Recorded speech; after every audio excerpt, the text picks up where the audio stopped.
মৰমৰ ছাত্ৰ ছাত্ৰীসকল, তোমালোকৰ বহুতে থাম্বনেইলটো চাই ক্লিক কৰিছা যে কি হয় পৰীক্ষা এবাৰ সহজ হ'ব। বহুতে কৈ আছে পৰীক্ষা টান হ'ব। আকৌ মই কিয় সহজ বুলি কওঁ? এইটো এটা তোমালোকৰ প্ৰশ্ন। আৰু মই আগৰ এটা ভিডিঅ'টো বনাইছিলো যে এবাৰ পৰীক্ষাটো অলপমান কঠিন হ'ব বা হ'ব পাৰে, কিন্তু এইবাৰ মই কিয় সহজ বুলি ক'লো মই তোমালোকক কৈ আছো। তাৰ আগতে তোমালোকক মই এটা কথা জনাব বিচাৰো যে অনলাইন টিউচন ল'ব পাৰিবা মাত্ৰ 200 টকা 3 মাহৰ কাৰণে। মানে 69 টকাকে এমাহত টিউচন ল'ব পাৰিবা। কিন্তু অফাৰ চলি আছে কাৰণে তোমালোকে এইটো সুবিধা লাভ কৰিব পাৰিবা। ক্লাছ 9ৰো লৈ আছো। 9ৰ বাৰু 200 টকাত 4 মাহৰ কাৰণে, আৰু 10ৰ হৈছে যিহেতু নোটছ বিলাক থাকিব, নোটছ দিব লাগিব। গতিকে তোমালোকে মেথছ, সায়েন্স আৰু ইংলিছ গ্ৰামাৰ যদি টান পোৱা তোমালোকে ল'ব পাৰিবা অনলাইন মাধ্যমত টিউচন। লাইভ ক্লাছ হ'ব, কিবা নোৱাৰিলে সুধিব পাৰিবা। এতিয়া বাৰু সেইটো আমি আলোচনা কৰিম। এতিয়া তোমালোকে কিয় সহজ বুলি ক'লো পৰীক্ষা, তোমালোকে এটা কথা কিয় টান বুলি কৈছা ভাবি আছা, মই এটা কাৰণত কৈ দিম। ফাৰ্ষ্ট কথাটো হৈছে যে OMR চিটখন বেলেগ বেলেগ হ'ব। তাতে প্ৰব্লেমটো কি? OMR চিট বেলেগ বেলেগ হ'ব, কিন্তু প্ৰশ্নটো একে থাকিব। ৰোল নম্বৰ একে, যিখন প্ৰশ্ন পাব ৰোল নম্বৰ 14 সেইখনে প্ৰশ্ন পাব। স্মাৰ্ট ল'ৰাটোৱে যিখন প্ৰশ্ন পাব, যিগৰাকীয়ে নিজে নোৱাৰো বুলি ভাবা তেওঁতো একে প্ৰশ্নই পাব। প্ৰব্লেমটো ক'ত? চাই চাই লিখাত প্ৰব্লেম। কিছুমান ল'ৰা ছোৱালীয়ে কি কৰে সম্পূৰ্ণ বেলেগ তাত চাই লিখি। এতিয়া ধৰা হ'ল তোমাৰ পিছফালে এজন ল'ৰা দুৰ্বল হৈ আছে, দুৰ্বল ল'ৰা, সি ইমান ভালদৰে নাজানে লিখিব।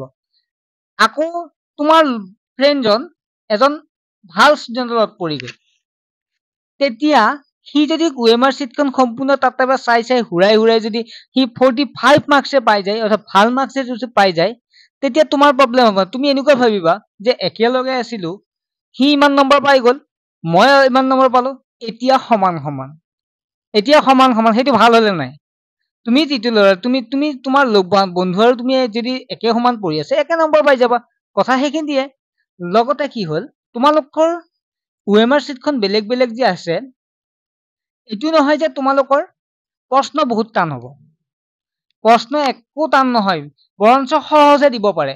তাততো ক'তো কোৱা নাই যে তোমালোকৰ প্ৰশ্নখন টান আহিব। গতিকে টান যদি প্ৰশ্ন নহয়, প্ৰশ্ন যে আগৰ মডেলতে আহে, টান কেনেকৈ হ'ল? তোমালোকে মানে বেলেগক আশা কৰি আছিলা। ফাৰ্ষ্ট কথা এইটো। ছেকেণ্ড কথা, এতিয়া OMR চিটখনতো তোমালোকে পাছ কৰিব লাগিব, লগতে তোমালোকে লেখাখনতো পাছ কৰিব লাগিব। 45টা 1 নম্বৰীয়া প্ৰশ্নৰ ভিতৰত তোমালোকে 13-14 নম্বৰ নাপাবানে? ধুনীয়াকে পাই যাবা তোমালোকে 13-14 নম্বৰ। আৰু চোৱা, প্ৰত্যেকখন প্ৰশ্ন কাকতত 30% সহজ একেবাৰে দিয়েই, একেবাৰে সকলো টান নিদিয়ে। গতিকে ধুনীয়াকে 30% লাভ কৰিব পাৰিবাই। মানে তোমালোকে পাছ কৰিবই পাৰিবা। বেলেগ নিগেটিভ মাইণ্ডত এতিয়া আনি নল'বা। তোমালোকে ভাবিব পাৰা যে মই এইবাৰ ভাল ৰিজাল্ট কৰিব নোৱাৰো, সেইটোৱে তোমালোকৰ কাল। গতিকে মই এইটো কাৰণে কৈ আছো, তোমালোকে পজিটিভলি থাকা। কি টান? পঢ়ি যাম, পৰীক্ষা দিম, ফালি আহিম, কাম চেছ, হয় নহয়? গতিকে টান বুলি আগত যি আছে তেনেকুৱাকে ভাবি যোৱা। তোমালোক এনেকুৱা নহয় যে সম্পূৰ্ণ বেলেগ আশা কৰি যোৱাটো নহয়। গতিকে ইমান চিন্তা কৰিবলৈ কি দৰকাৰ? নেক্সট কথা হৈছে ডেছক্ৰিপটিভ। সেইখনতো লিখিব লাগে। লিখাটো তোমালোকে নিজে ধুনীয়াকে লিখিব পাৰিবাই। আৰু তোমালোকে যদি কোনো এটা প্ৰশ্ন টাচ কৰা, তাত হলে 1 নম্বৰ হলেওতো তোমালোক দিব। গতিকে তোমালোকে পাব চেষ্টা কৰা। ফাৰ্ষ্ট ডিভিজন, লেটাৰ ল'ব মাথা মাৰা।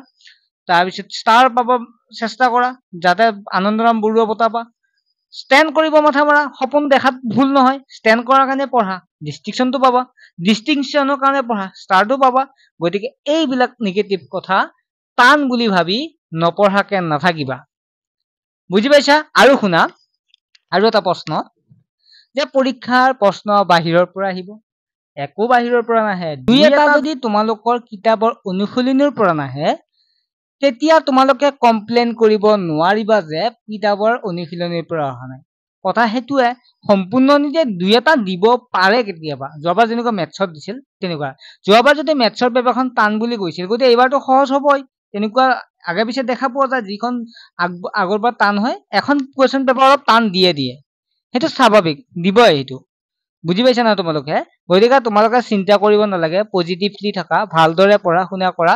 আৰু এখন মই লিষ্ট বনাই দিম তোমালোকক, কেনেকৈ পঢ়িবা তাৰ পৰা লিষ্ট এখন বনাই দিম। গতিকে ভালদৰে পঢ়ি থাকিলে হ'ল। এইবিলাক আৰু ইমান চিন্তা কৰিব নালাগে, ইমান টান হ'ব, মাইণ্ডটো মানে কি ক'ম আৰু তোমালোকে নিজক লৈ নিজক প্ৰশ্ন সোধা মই কিয় নোৱাৰিম বেলেগে যদি পাৰে মই কিয় নোৱাৰিম সেইটো তোমালোকে নিজক প্ৰশ্ন সোধা গতিকে আশা কৰো সকলোৱে পাৰিবা চিন্তা কৰিব নালাগে ভয় কৰিব নালাগে গতিকে যদি তোমালোকে মেথ সায়েন্স আৰু ইংলিছ গ্ৰামাৰটো টান পোৱা তেতিয়াহ'লে ল'ব পাৰিবা মোৰ তাত অনলাইন যদি টান নোপোৱা নিজে পঢ়িব পাৰা কিন্তু কেপাচিটি আছে তেতিয়াহ'লে তোমালোকে নল'বা নিজে পঢ়িবা কথা সেইখিনিয়ে ঠিক আছে বাই তোমালোকক মই বুজাই দিলো মই কোনোটো অফিচিয়েল ভিডিঅ' হিচাপে নহয় অফিচিয়েল কোনো হেৰি চাই দিয়া নাই মই নিজৰ মনৰ কথাখিনি তোমালোকৰ ওচৰত প্ৰকাশ কৰিছো যাতে তোমালোকে যিটো মটিভেশ্যন তোমালোকে যাতে নাথাকে অৰ্থাৎ তোমালোকে নিজকে সংযম হৈ পঢ়া ষ্টাৰ্ট কৰা কাৰণ সময় বেছি নাই ঠিক আছে ভালদৰে থাকিবা চেনেলটো সাবস্ক্ৰাইব কৰি ৰাখিবা যিমান পাৰো চেষ্টা কৰিম তোমালোকৰ